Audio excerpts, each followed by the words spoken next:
sorry for the weird title, but doing the 1989 first round draft picks, I felt like it's not really a top 5 video if one of the picks is automatic. So Frank Thomas obviously would have to be number 1 no matter what. And to be honest, that just seems kind of boring to me. So I did it this way. So these are the top 5 1989 first round draft picks that aren't Frank Thomas. Number 5. Number 5 is Brett Maine, the 13th pick overall by the Royals. Brent, who was the number 13 selection in the draft, was the 3rd catcher picked of the 4 chosen in the first round. A left-handed batter, he hit .350 with 36 runs and 34 RBIs at Cal State Fullerton in '89. Brent had 13 hits in 7 games for the Baseball City Royals in the Class A Florida State League before hurting his back and missing the rest of his first minor league season. Playing for 7 different major league teams, we might call him a journeyman. Brent retired in 2004 with close to 1,000 hits and 403 RBIs. In 2000, Brent also pitched 1 inning of a game, gave up no runs, and ended up with a win, 1-0 in his career as a pitcher. Number 4. Number 4, Todd Jones, the 27th pick by the Astros. This is actually the second time Todd Jones was drafted. He was also drafted in 1986 by the New York Mets in the 41st round of the draft. Todd Jones played on 8 major league teams. He finished his career in 2008 and ended up with a career ERA of 3.97 and 319 saves. And to be completely honest, his 1992 Bowman rookie card didn't hurt his chances to get on the list. Pretty sweet. Number 3.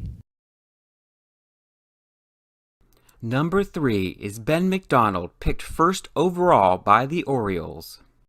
Perhaps the most dominating pitcher in college baseball last season, Ben started the 1989 campaign with 44 2/3 consecutive scoreless innings. Armed with his 95-mile-an-hour fastball, he posted complete game victories versus Korea and Puerto Rico for Team USA at the 1988 Olympics. Ben earned first-team All-America honors at LSU in 1988, also voted first-team All-Southeastern Conference squad. Ben stayed with the Baltimore Orioles for most of his career.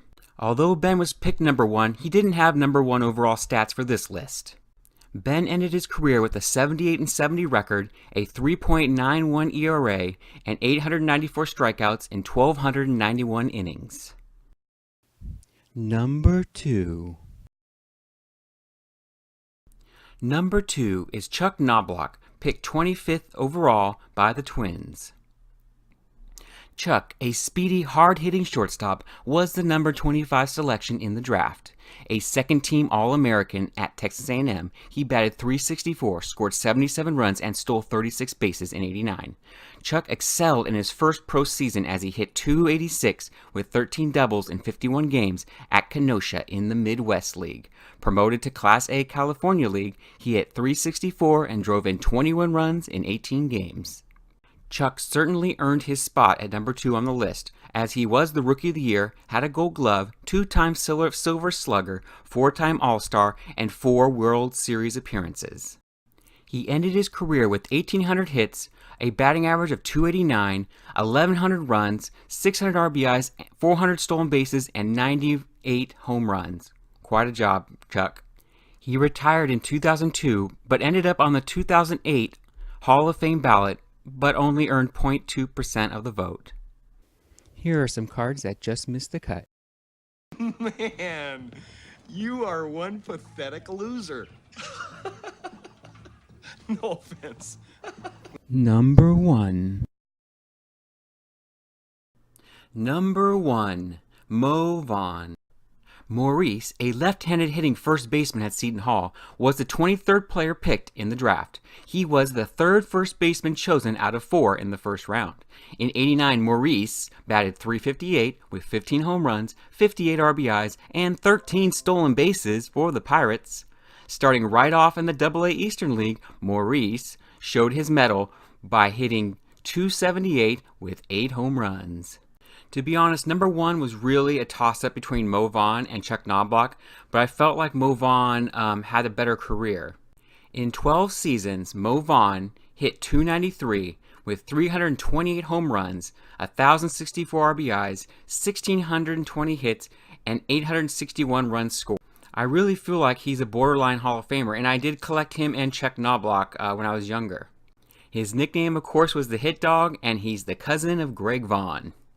As far as Hall of Fame voting goes, they didn't count my vote because he got 1.1% of the vote. Still a little better than Knobloch. Either way, in the 1989 draft, besides Frank Thomas, I felt like he was the best player and thought he had a great career. And that's why he is my number 1 1989 first-round draft pick that isn't the Big Hurt. Thank you for watching, and don't forget to like, share, and subscribe. And join us on Fridays for new episodes of Top 5.